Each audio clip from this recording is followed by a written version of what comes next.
Pocos programas en la historia de la informática han alcanzado un nivel de uso tan extendido y, al mismo tiempo, un nivel de ventas tan bajo como WinRAR.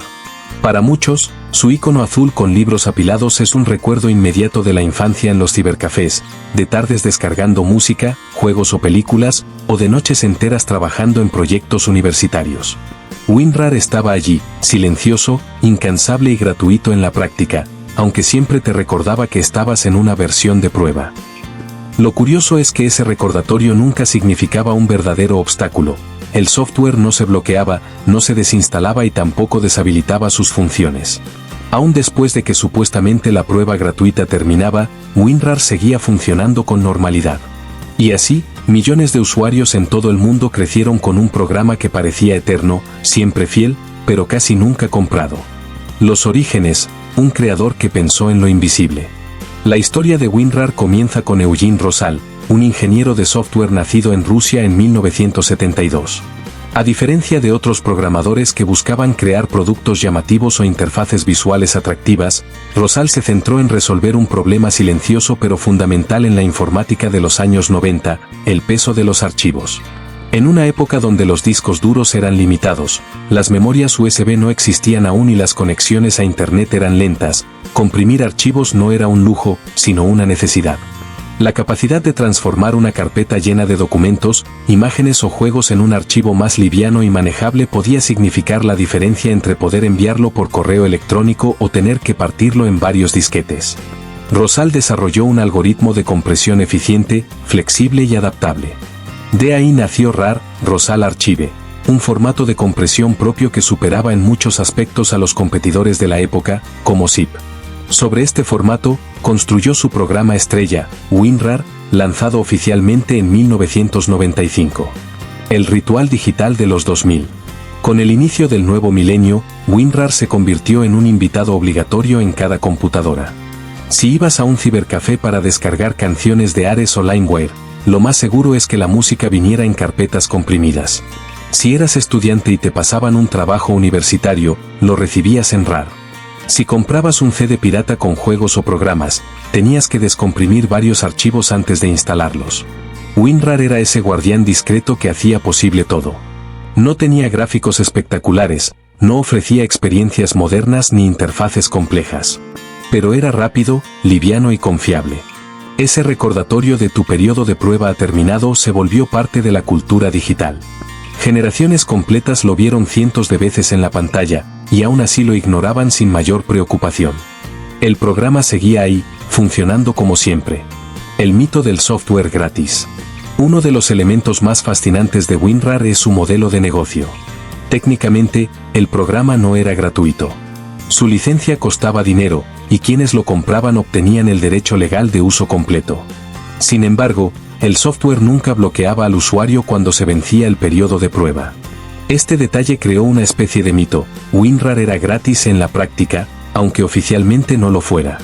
Para algunos, esto fue una estrategia deliberada de Rosal, permitir que el programa se difundiera de manera masiva, aunque no todos pagaran por él, aseguraba que se volviera un estándar universal en la compresión de archivos. Y funcionó. WinRAR se transformó en un símbolo silencioso de Internet, especialmente en la primera década de los 2000. Casi nadie pagaba por él, pero todos lo usaban. Más que un programa, un lenguaje cultural. WinRAR no solo fue una herramienta útil, también se convirtió en parte de la memoria cultural de la era digital. El icono de los libros apilados es recordado con nostalgia por millones de usuarios que asociaban ese símbolo con juegos, películas o carpetas llenas de recuerdos. La famosa ventana de advertencia de versión de prueba terminada se transformó en un meme eterno, recordando a todos que había reglas, pero que nadie las cumplía. En foros y comunidades, la frase «¿Ya pagaste por WinRAR?» se convirtió en una broma recurrente que unía a la gente en esa complicidad digital. Más allá de su funcionalidad, WinRAR representaba algo más profundo, la era de la Internet descentralizada, caótica y llena de descubrimientos, donde los programas no eran aplicaciones en la nube con suscripciones, sino herramientas descargables que podías conservar durante años. El legado frente a la nube. Con el paso del tiempo, la tecnología cambió. Hoy vivimos en un mundo donde la nube domina el almacenamiento y la transferencia de archivos. Plataformas como Google Drive, Dropbox o WeTransfer permiten compartir información sin necesidad de comprimirla. Además, los navegadores y sistemas operativos actuales integran de forma nativa la capacidad de abrir archivos zip. Sin embargo, a pesar de todos esos avances, WinRAR nunca desapareció. Su eficiencia, su soporte para el formato RAR y su resistencia en sistemas antiguos lo convirtieron en una herramienta indispensable para millones de usuarios que aún confían en él. Incluso en pleno 2025, WinRAR sigue presente en computadoras de oficinas, universidades y hogares. Puede que ya no sea el rey absoluto, pero su legado cultural y tecnológico permanece. La filosofía detrás de WinRAR. Lo que hace única a esta historia es la filosofía implícita detrás del programa. WinRAR nos enseña una lección clave. No necesitas ser llamativo para ser esencial.